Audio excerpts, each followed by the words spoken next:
जय श्री राम। आज सुनाई आज शुण तुलसी दोहा। तुलसीदास जगत को कौन उपदेश सब दौरान।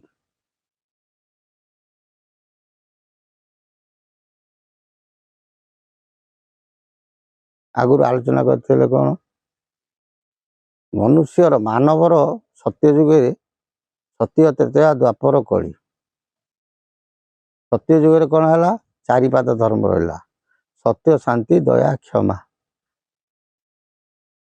त्रेता तीन पाद धर्म रहा सत्य बुड़ीगला शांति दया क्षमा। द्वापर रे सत्य शांति बुड़ीगला खाली दया क्षमा भाव रहा। कली रे तीन पाद धर्म बुड़ीगला गोटे पाद रहा कौन क्षमा। बुझे कली जुगे गोटे पाद धर्म रहा कौन क्षमा रूपक धर्म। आमर पंचसखांग बाणी उपर गले सी कहते कौन क्षमा ही संसार मध्य सार। तुलसीदास कहती क्षमाटा संसार मध्य सार। आ मुख्य है जीव को दया कर। किंतु निष्ठुर मानव जानी पारे नहीं कि निजे किए कौन आसी तार कर्म कौन पुणी कौटी की जीव ए कथा केबेले चिंता करू नहीं। निष्ठुर मानव चिंता करे मु कौन अमर ना नहीं मु बोधे मरबी नहीं से लोभासक्त मानवा जार जेते धन तार सेते लोभ। किंतु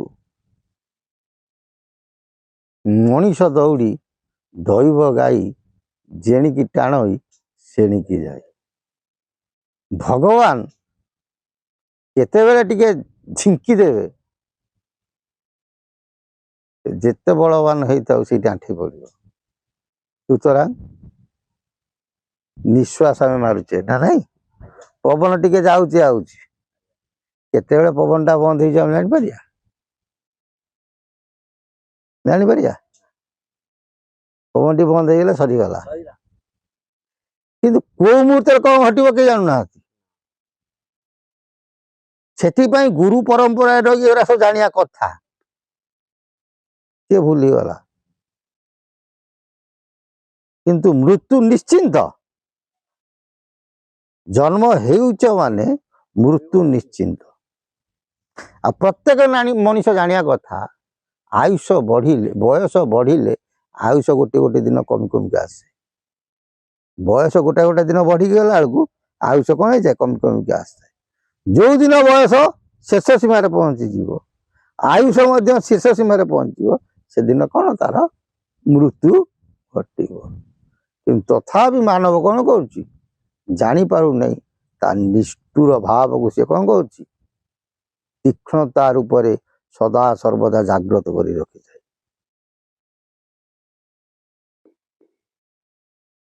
इे कहतब हरि हरि सियाड़े छेली कुकुड़ा आउ जहाँ पाइला ताकू कौन करला देउ थाई गिली ता ठीक नुह भक्त पाखे से प्रयोज्य नुहे।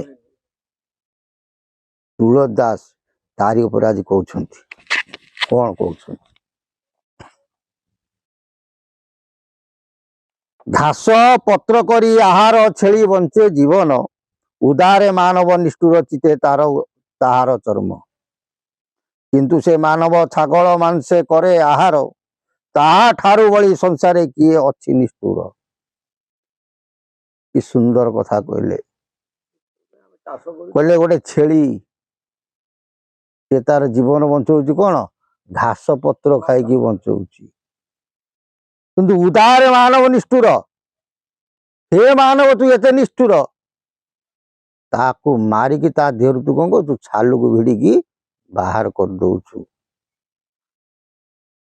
कहीं କିନ୍ତୁ ଯେ ମାନବ ଛାଗଳ ମାଂସେ କରେ ଆହାର। ତୋର ଟିକେ ସାମାନ୍ୟ ଜିହ୍ୱା ଲାଳସା ପାଇଁ ତୁ ତା ମାଂସକୁ ଭକ୍ଷଣ କରିବା ପାଇଁ ତାକୁ ମାରି ତା ଦେହରୁ କଣ କରୁଛୁ, ଛାଲ ଟାଣି ଦଉଛୁ।